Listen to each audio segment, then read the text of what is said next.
évidemment, les premières choses à vérifier lorsqu'on a ce genre de douleur, c'est est-ce que nos chaussures sont de bonne qualité, donc quand on court notamment, donc vérifier à changer ses chaussures régulièrement et que les chaussures soient adaptées à la morphologie et au type de foulée.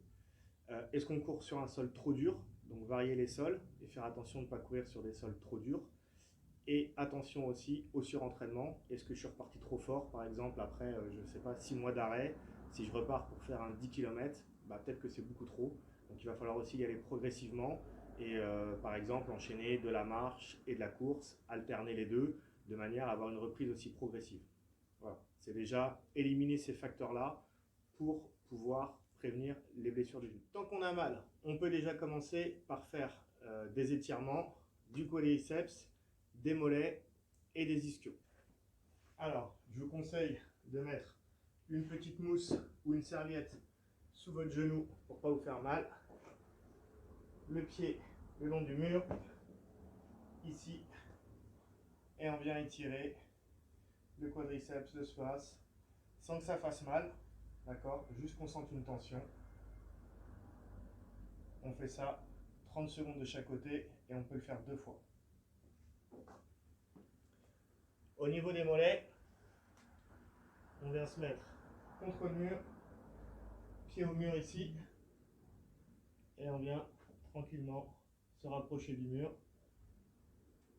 Même chose, 30 secondes de chaque côté. Pour les ischios,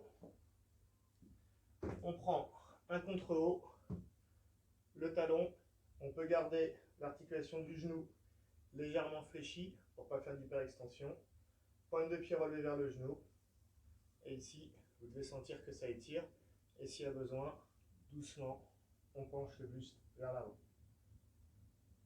30 secondes d'un côté, 30 secondes de l'autre. Et on fait ça 2 fois pareil. Alors évidemment, il faut gérer sa douleur, surtout dans les périodes de crise, donc quand on a mal. Donc on va voir ce qu'on va pouvoir faire au début, lorsque la douleur est encore vive, si jamais on va faire de l'exercice. Mais le but, justement, c'est de ne pas s'arrêter complètement. Parce que si on s'arrête complètement, on va fondre musculairement et au niveau des articulations, ça sera encore plus dur de s'y remettre et elle sera encore moins bien tenue. Donc en fait, c'est un cercle vicieux. Il faut comprendre quand on a une douleur au genou, c'est que la douleur, elle se localise sur le genou, mais elle est très rarement issue du genou. En fait, il faut comprendre que le genou, c'est une articulation qui est bloquée entre 2 autres articulations, notamment la cheville et la hanche. Et que souvent, c'est le dysfonctionnement soit de la cheville, soit de la hanche, qui fait que les tensions sont trop importantes sur le genou et qui peuvent amener à un syndrome rotulien ou à une tendinite du tendon rotulien. Donc là, l'exercice pour débloquer la cheville, on va se mettre dans cette position-là, pied à plat, et on va venir pointer avec le genou vers l'avant sans décoller le talon. Okay. L'objectif, c'est de réduire cet angle-là entre le tibia et le coup de pied. On va pouvoir tenir 30 secondes dans cette position-là, donc avec une avancée volontaire. Ensuite, on vient mettre un poids ici sur le dessus de la cuisse et on vient aussi tenir 30 secondes. Ensuite, on va pouvoir prendre un élastique qu'on va venir mettre exactement là, au niveau de l'articulation de la cheville. On vient le tendre et on fait exactement la même chose. Donc l'exercice, lui, il va tirer l'articulation, le tibia vers l'arrière et moi je continue à pointer vers l'avant. Donc même chose, on peut le faire 30 secondes juste avant avec l'élastique, 30 secondes avec la charge. Ok. Et ensuite, on va le faire en dynamique. Alors, soit avec le genou opposé au sol, ici.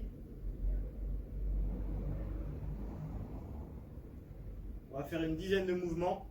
Et pour mettre un petit peu plus de tension, notamment au niveau du mollet, on va décoller ici le genou et on fait la même chose. Tout en gardant le talon de la jambe d'appui au sol. Une dizaine de mouvements aussi.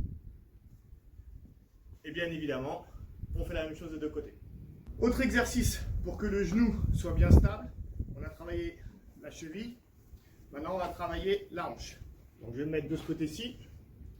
Donc, on s'allonge sur la tranche, là. Et on va venir mettre le talon au niveau du genou opposé. Okay, et ensuite, on fait l'inverse, on vient pointer avec le genou sur le genou. Et on fait des rotations. On en fait une dizaine. Une fois que ça c'est fait, on fait la même chose. Lorsqu'on a pointé le genou ici, on vient tendre la jambe.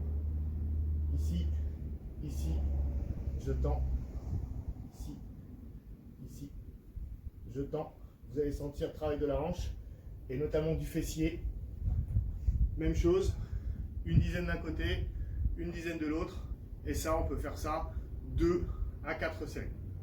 Évidemment, lorsqu'on a mal, on ne met pas le genou en charge, mais dès que la douleur vive et aiguë est passée, on peut déjà, avant de repartir à courir par exemple, on peut déjà travailler en décharge de manière à garder des activations musculaires, notamment du quadriceps, des fessiers et des ischios. Exercice de renforcement musculaire des quadriceps qu'on peut faire une fois que la douleur au toucher a quasiment disparu, toujours sans mettre trop de contraintes. On vient s'asseoir ici, on met le pied par-dessus l'autre et avec la jambe qui est dessus, on vient exercer une résistance pendant qu'avec la jambe qui est dessous, ici, on cherche à la tendre. Voilà, on relâche. On relâche. On fait ça une dizaine de fois, une fois jambe droite, une fois jambe gauche bien évidemment, et on peut faire ça entre 2 et 4 séries. Ce qu'on peut faire, on prend une serviette qu'on plie en 4, je vous conseille de faire ça pieds nus ou en chaussettes, et on va venir se mettre debout, on appuie sur un pied, donc sur la serviette qui est pliée, on déverrouille légèrement l'articulation du genou, et on tient ici en équilibre. 30 secondes d'un côté, donc on appuie que sur une jambe, 30 secondes de l'autre, et on fait ça 2 fois. Attention, on fait bien attention à ce que le genou reste dans l'axe des doigts de pied. Il ne faut pas que le genou rentre à l'intérieur, et il ne faut pas non plus qu'il soit vers l'extérieur. On garde bien dans l'axe. Tout ça, c'est un ensemble d'exercices que l'on peut faire lorsqu'on a dépassé le stade de la douleur vive, mais qu'on ne peut pas encore reprendre une activité physique avec des chocs ou comme par exemple de la course. Donc c'est déjà une bonne alternative. S'il faut faire ça entre 2 semaines et 4 semaines, en fonction de vos douleurs initiales, n'hésitez pas.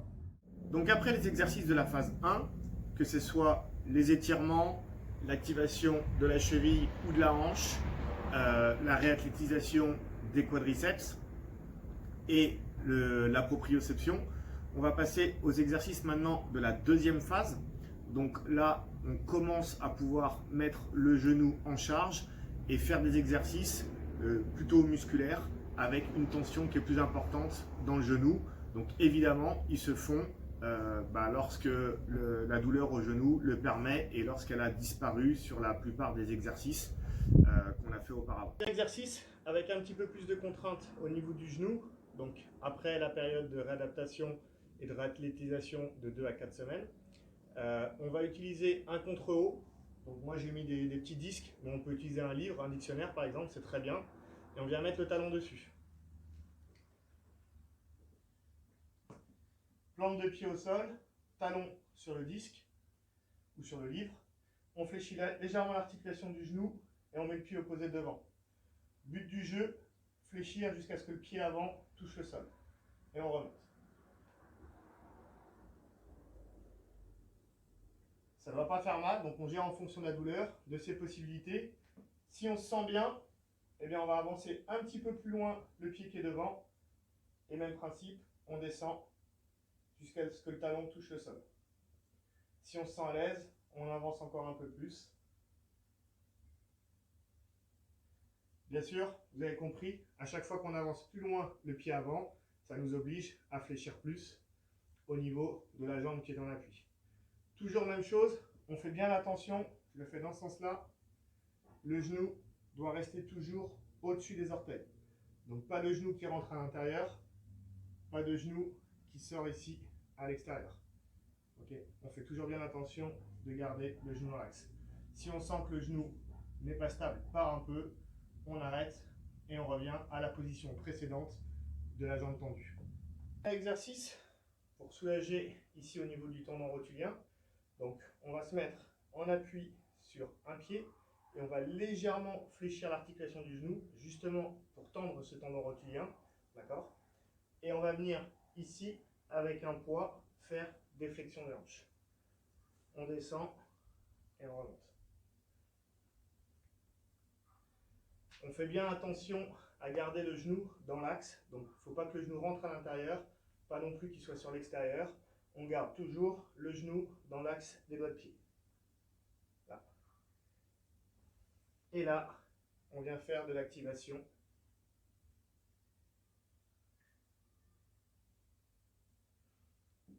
On peut en faire une dizaine côté droit, une dizaine côté gauche et répéter ça entre 2 et 4 séries.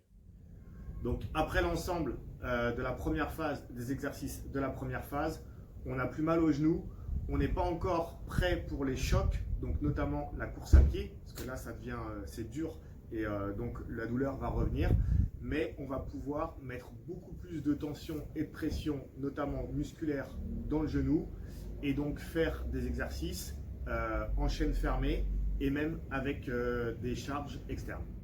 Que ce soit les exercices de la phase 1, donc plutôt réathlétisation, reprise de mouvement après une douleur vive ou chronique, ou que ce soit les exercices de la phase 2, donc avec, qu'on peut aussi mixer avec un peu de marche et un peu de course quand on commence à ce que ça aille mieux.